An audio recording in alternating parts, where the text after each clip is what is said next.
ارے مکہ کا سردار ابو سفیان مسلمانوں سے لوٹا ہوا سامان ملک شام سے لے کر مدینہ جا رہا تھا۔ راستے میں اس کے لیے ایک بہت بڑا چیلنج تھا، وہ تھا اس سامان کو مدینہ سے گزارنا۔ جی ہاں، مدینہ سے گزارنا، کیونکہ مکہ جانے کا راستہ مدینہ سے ہو کر جاتا تھا۔ معزز ناظرین، اس طرح کی مزید انفارمیٹیو ویڈیو دیکھنے کے لیے جلدی سے میرے فیس بک پیج کو فالو کر لیں اور یوٹیوب چینل کو سبسکرائب کر لیں۔ کفار مکہ کا سردار ابو سفیان مسلمانوں سے لوٹا ہوا سامان ملک شام سے لے کر مکہ جا رہا تھا۔ مکہ جانے کے لیے اسے مدینہ سے گزرنا پڑ رہا تھا۔ ہاں، مسلمان اپنا چھینا ہوا سامان واپس لینے کے لیے بالکل تیار تھے۔ جب اس بات کا علم ابو سفیان کو ہوا تو اس نے فوراً مدینہ کی طرف ایک قاصد روانہ کیا، تو وہیں مسلمانوں کی فوج بھی ابو سفیان کے قافلے کی طرف روانہ ہوئی۔ جب اس قاصد نے اس فوج کو دیکھا تو وہ جلد سے جلد مدینہ پہنچا اور اہل مدینہ کو تمام صورتحال سے آگاہ کیا۔ جب وہ ابو سفیان کا پیغام ابو جہل تک لے گیا تو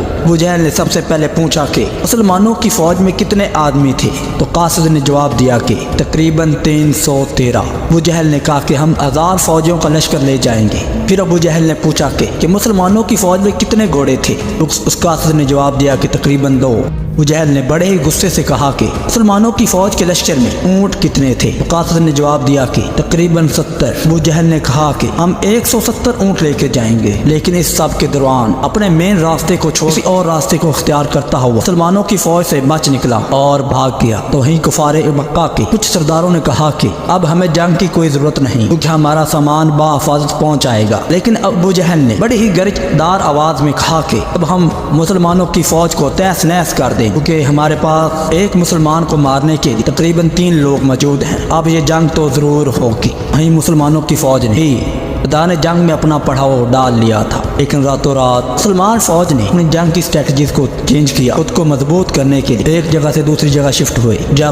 جب اگلی صبح جب دونوں افواج کا سامنا ہوا تو مسلمان فوج کفار کی فوج سے تقریباً 3 گنا چھوٹی تھی، کیونکہ مسلمان فوجوں کی تعداد تقریباً 313 تھی، وہیں کفار مکہ کی فوج کی تعداد تقریباً 1000 کے لگ بھگ تھی۔ پہلے تو کفار مکہ کی فوج نے مسلمان فوج کو دیکھ کر ان کا مذاق بنایا اور پہلے فریز میں بڑی ہی تیزی سے حملہ کر دیا۔ مسلمان فوج پر کفار مکہ کی فوج نے حملہ کیا تو کفار مکہ کی فوج بڑی ہی بری طرح سے تہس نہس ہو رہی تھی، کیونکہ ایک مسلمان کے مقابلے میں تقریباً 5 کفار مر رہے تھے۔ اسی دوران کفار کی فوج میں ہلچلی مچ گئی اور ابو جہل نے اپنی فوج کو پیچھے جانے کا حکم دیا۔ تو اسی دوران مسلمان فوج نے اپنے پیچھے والے جوؤں کو آگے لایا، جو کہ بالکل تازہ دم تھے، اور پھر ابو جہل کے حکم سے کفار کی فوج نے حملہ کیا۔ اب پھر پہلے سے بھی بری حالت۔ تو اسی دوران کفار مکہ کی فوج کے سردار ابو جہل بھی مر جاتے ہیں۔ جیسے کفار مکہ کی فوج میں ان کے سردار کا قتل ہوتا ہے تو وہ مزید پزل ہو جاتے ہیں، اور پھر کفار کی فوج میدان جنگ چھوڑ کر مکہ کی طرف بھاگنے لگی۔ اہل مکہ جو کہ جیت کی خبر کا انتظار کر رہے تھے، کیونکہ پچھلے 60 سالوں سے اہل مکہ کو کوئی ہرا نہیں سکا تھا، کہ اہل مکہ نے تقریباً پچھلے 60 سالوں میں 65 ہزار کے بڑے لشکر کو شکست دی تھی۔ جب کفار مکہ کے فوج کے سپاہی مکہ پہنچے تو